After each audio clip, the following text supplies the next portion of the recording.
प्रधानमंत्री ने आज दो बड़े काम किए, एक सुबह में और एक शाम में। आज की तारीख ऐतिहासिक है और हर लिहाज से ऐतिहासिक है।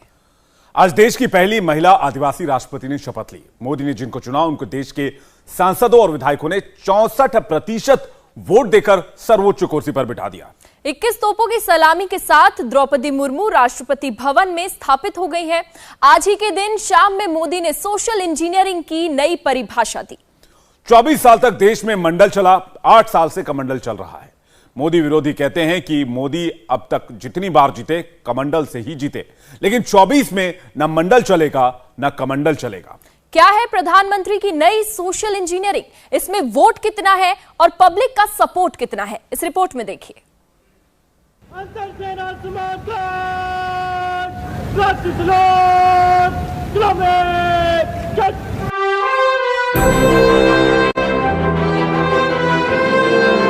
सुबह 11:30 बजे द्रौपदी मुर्मू ने देश की पहली महिला आदिवासी राष्ट्रपति के रूप में शपथ ली। मैं द्रौपदी मुर्मू भारत के राष्ट्रपति पद का कार्यपालन करूंगी।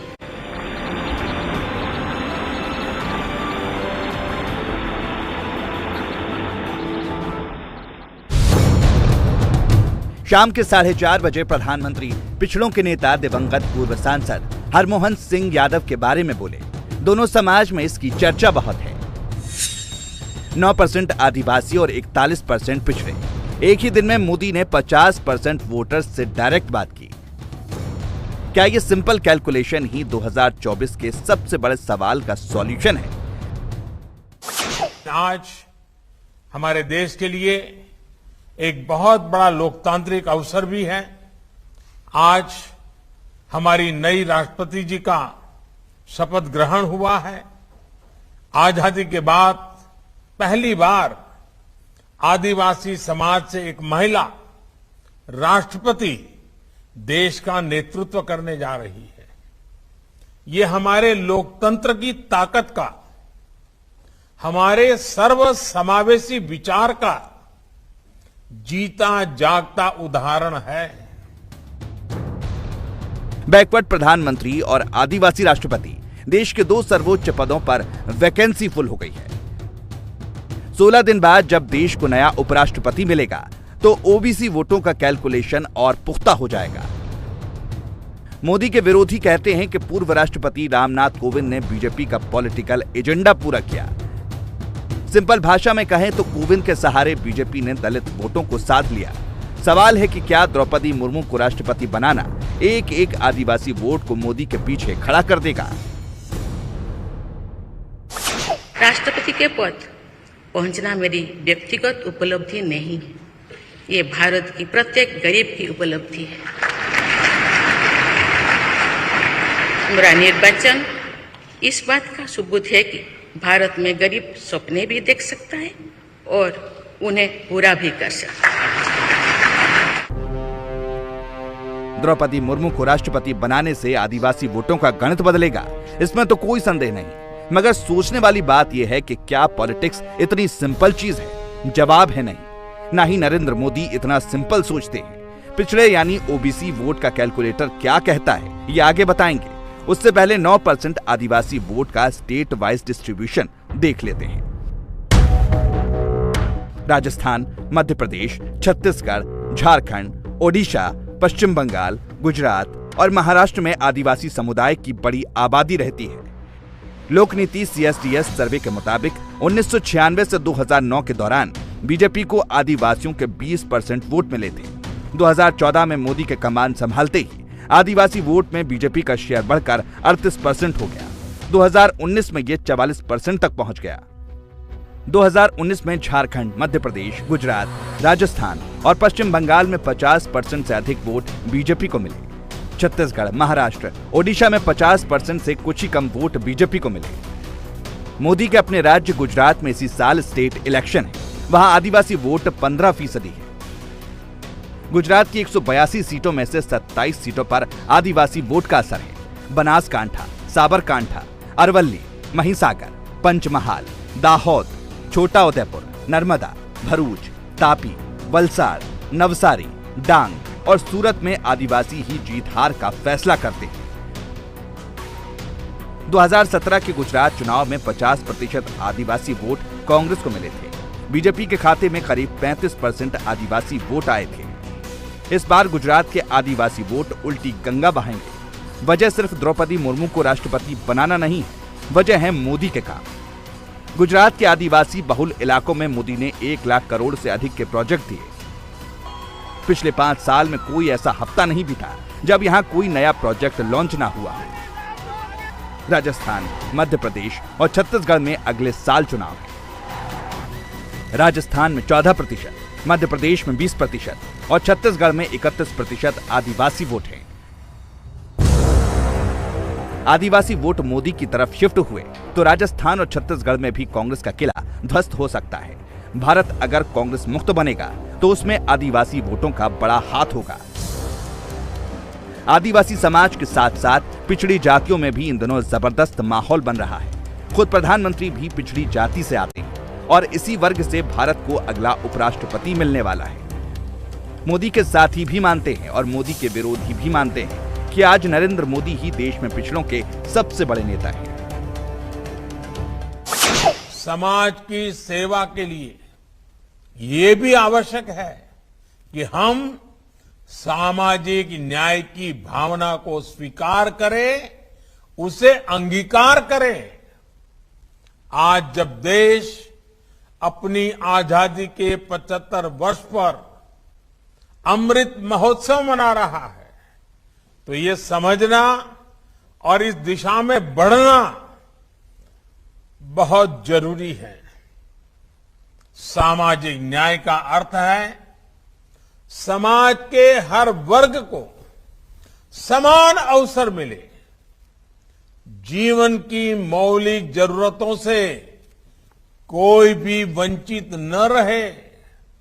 दलित, पिछड़ा, आदिवासी, महिलाएं, दिव्यांग जब आगे आएंगे तभी देश आगे जाएगा।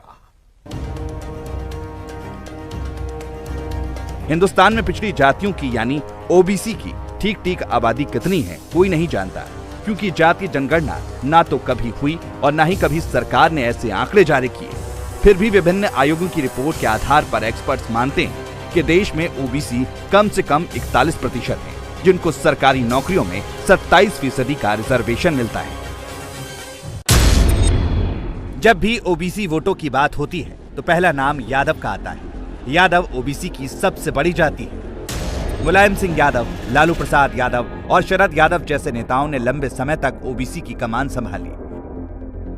यादव को छोड़कर दूसरी ओबीसी जातियां पहले ही मोदी के खेमे में आ चुकी हैं। अब वक्त बदला है। यूपी में भी और बिहार में भी मुलायम और लालू का वोट बैंक हिला है और यादव वोट मोदी की झोली में गिरा है।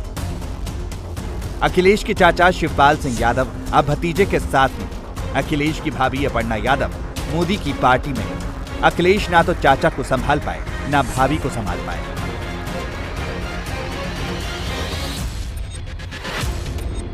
अखिलेश ने जिन्हें गवाया उनको मोदी ने अपनाया और आज प्रधानमंत्री ने एक बड़ा काम कर दिया।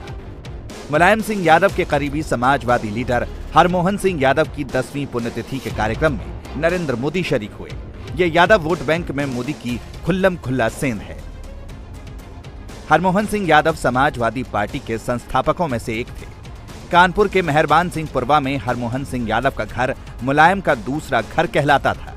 हरमोहन सिंह यादव ने राम मनोहर लोहिया और चौधरी चरण सिंह के साथ काम किया था।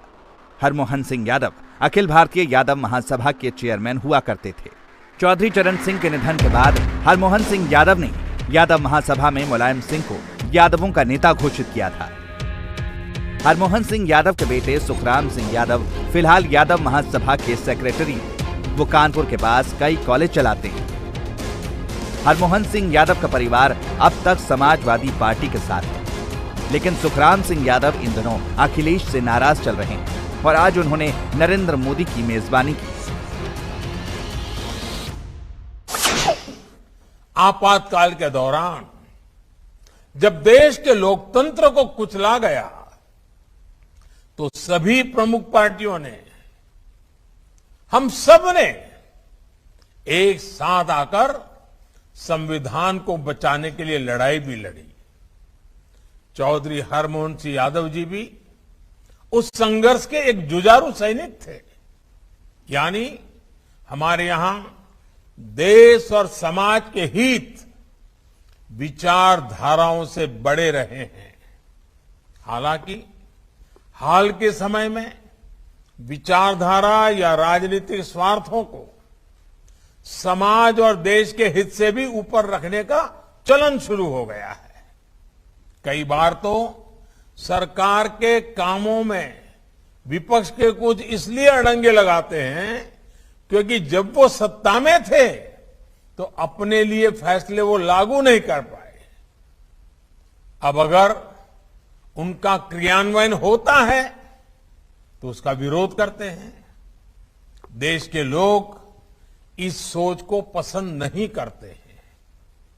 ये हर एक राजनीतिक पार्टी का दायित्व है कि दल का विरोध, व्यक्ति का विरोध देश के विरोध में न बदलें। विचारधाराओं का अपना स्थान है और होना भी चाहिए। राजनीतिक महत्वाकांक्षाएं तो हो सकती है, लेकिन देश सबसे पहले है, समाज सबसे पहले है, राष्ट्र प्रथम है। हरमोहन सिंह यादव के रूप में मोदी ने किसी जातिवादी आइकन को नहीं चुना है, बल्कि हरमोहन तो वो थे जिन्होंने 84 के सिख विरोधी दंगों में सिख परिवारों की जान बचाई थी, जिसके लिए उन्हें सेना के मेडल शौर्य चक्र से सम्मानित किया गया था। सम्मान और भरोसा यूं ही नहीं मिलता।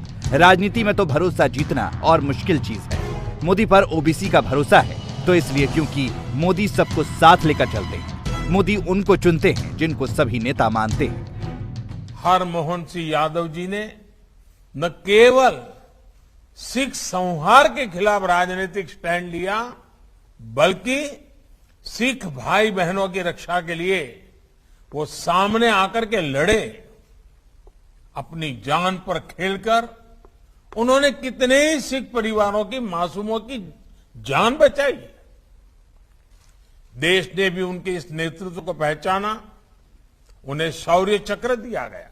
सरकारें आएगी, सरकारें जाएगी, पार्टियां बनेगी, बिगड़ेगी, मगर ये देश रहना चाहिए।